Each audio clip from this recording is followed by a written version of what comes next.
Hello friends and welcome to Sleepy Classes. आज का हमारा जो 2 मिनट सीरीज का लेक्चर है फॉर पॉलिटी एंड आईआर, उसके अंदर हम कंटिन्यू करेंगे उन लॉज के बारे में डिस्कशन करना जो कि रेफ्यूजीज के लिए इंडिया में अवेलेबल हैं। राइट, अगेन वेरी क्विकली, हमारा क्रैश कोर्स 2019 के लिए अभी चल रहा है। आपको लेटेस्ट स्टैटिक से रिलेटेड जितने भी करंट अफेयर्स, जितने भी इंपॉर्टेंट फैक्ट्स जो कि याद रखने बहुत ज़रूरी हैं टू क्रैक द प्रीलिम्स, वो इसमें बताए जाएंगे। For further information you can actually check out any of the links below. Right, अब हमने जो है बात कर ली थी कि किस तरह से जो रेफ्यूजीज हैं उनके लिए चीज़ें अवेलेबल हैं इंडिया में। राइट, इवन दो एक होलिस्टिक लॉ नहीं है, ना ही इंडिया जो है 1951 का जो कन्वेंशन है उसके हिस्सा है और ना ही 1967 की जो प्रोटोकॉल है उसके हिस्सेदार है।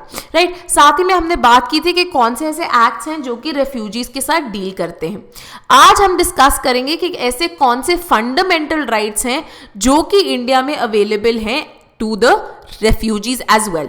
राइट, तो ऐसी चीजें जो कि फॉरेनर्स, जो कि नॉन सिटीजन्स को अवेलेबल हैं, वो ऑब्वियसली आपके रिफ्यूजीज को भी अवेलेबल होंगी। राइट, जिस तरह से आपने अपने लक्ष्मीकांत के चैप्टर में देखा होगा कि कोई फंडामेंटल राइट्स हैं जो कि सिर्फ सिटीजन्स को अवेलेबल है, हाउएवर कुछ ऐसे फंडामेंटल राइट्स हैं जो फॉरेनर्स को भी अवेलेबल है इंक्लूडिंग रेफ्यूजीज।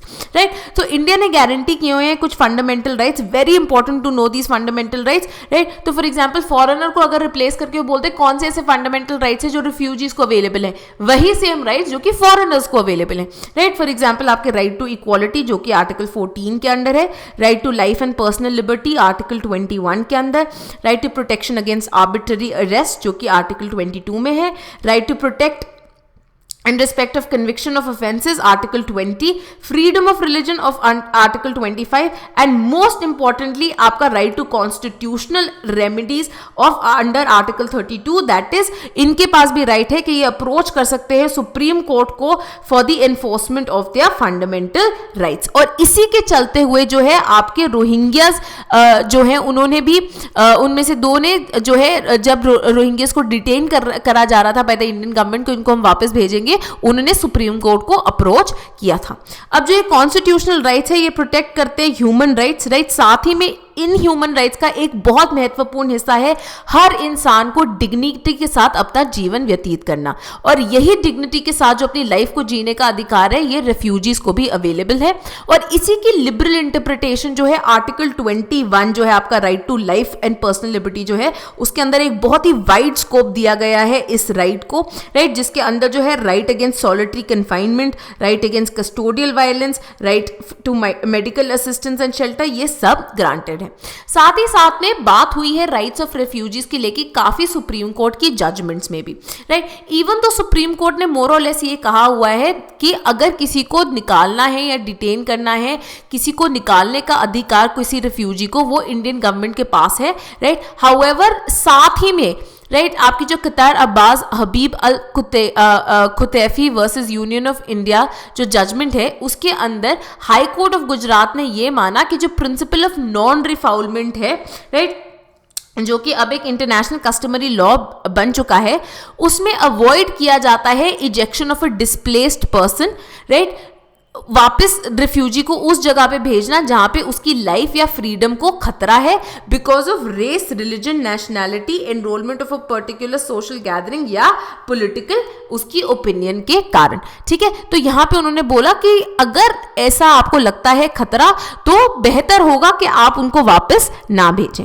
राइट, फिर अगेन अगर बात की जाए रेफ्यूजीज की, अगर बात की जाए माइग्रेंट्स, इलीगल माइग्रेंट्स जो कि आए थे, राइट, जिनको पुश आउट कर दिया गया था किसी ना किसी तरह के रेफ्यूजीज जो थे। राइट, अगेन 2017 में बहुत इंपॉर्टेंट ये खबर रही थी, and again as and when refugees का जो मामला है दोबारा उठ के आता है, this becomes very important from prelims point of view.